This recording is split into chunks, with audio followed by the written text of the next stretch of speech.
Selamat pagi anak-anak Tuhan. Seperti biasa, sebelum melakukan aktivitas hari ini, kita akan mendengarkan renungan pagi dari Ibu Sitanggang. Sebelum kita mendengarkan pagi, kita sama-sama berdoa. Terima kasih Tuhan untuk berkat-Mu hari ini. Sebelum melakukan aktivitas kami datang kepada Tuhan melalui renungan pagi. Hanya berkat-Mu boleh menjadi bagian kami. Dalam nama Yesus kami berdoa. Amin. Anak-anak Tuhan, judul renungan pagi kita pada pagi hari ini adalah Rambu di sepanjang jalan. Ayat intinya Ibu ambil dari Mazmur 119 ayat 10 dan 11. Dengan segenap hatiku aku mencari Engkau. Janganlah biarkan aku menyimpang dari perintah-perintahmu. Dalam hatiku aku menyimpan janjimu, supaya aku jangan berbuat dosa terhadap Engkau. Anak-anak Tuhan, suatu hari ada satu keluarga yang ingin liburan. Seperti sekarang ya, Lebaran, jadi keluarga ini juga pengen pulang kampung. Tetapi di perjalanan, anaknya ini melihat begitu banyak rambu-rambu di lalu lintas di jalan yang dia lewati. Lalu dia membuat daftarnya. Dia menulisnya di dalam bukunya seperti ini. Dia menulis satu persatu. Misalnya, yang pertama, stop. Kedua, tunggu. Yang ketiga, dilarang belok kanan, dilarang belok kiri, batas kecepatan 30 dilarang mendahului, lintasan kereta api dilarang masuk. Satu jalan keluar, hati-hati, banyak pejalan kaki. Dia tulis banyak daftar rambu-rambu lalu lintas. Setelah dia menulis, dia bertanya sama ayahnya, "Ayah, mengapa di jalan ini begitu banyak rambu-rambu lalu lintas? Padahal setahu saya hanya orang gila sajalah yang akan melalui jalan yang salah. Misalnya ayah melalui zona sekolah, buat kencang-kencang, mendahului mobil yang lain saat tidak melihat apa yang datang dari balik bukit. Rambu lalu lintas." Lalu kata ayahnya, "Anakku, rambu lalu lintas bukan hanya untuk orang gila." Ayahnya bilang, kadang-kadang para pengemudi normal yang menurut aturan teralihkan atau lelah dan tidak berhati-hati sebagaimana seharusnya.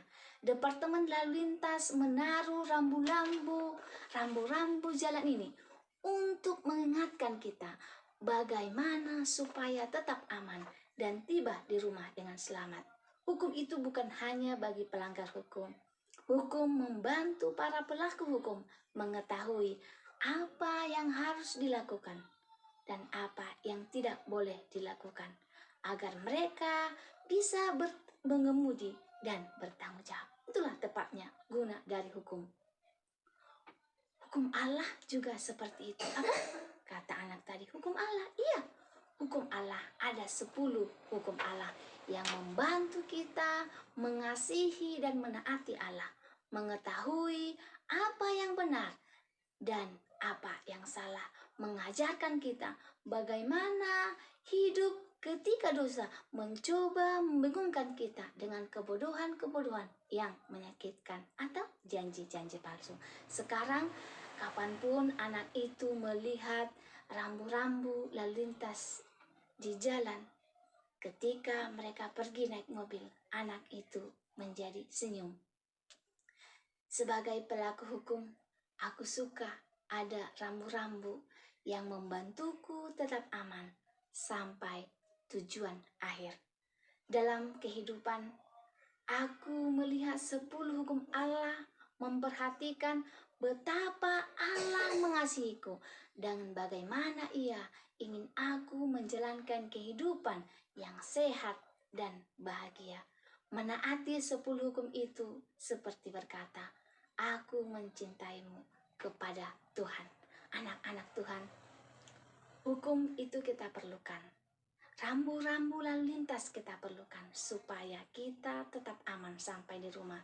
Dan hukum Allah sangat kita butuhkan sebagai cermin untuk mengetahui mana yang boleh, mana yang tidak boleh kita lakukan. Anak-anak Tuhan, mudah-mudahan melalui renungan pagi ini, anak-anak Tuhan lebih mengerti dan lebih menaati hukum yang Tuhan sudah berikan kepada kita. Sampai di sini renungan pagi kita. Kiranya berkat Tuhan boleh menjadi bagian kita. Jika anak-anak Tuhan merasa terberkati dengan renungan Ibu pada pagi hari ini, mohon like, share, dan komen, dan subscribe. Dan jangan lupa loncengnya, sehingga kamu tidak ketinggalan dengan renungan-renungan pagi yang akan Ibu sampaikan berikutnya. Terima kasih anak-anak Tuhan. Sampai jumpa di lain waktu. Tuhan memberkati.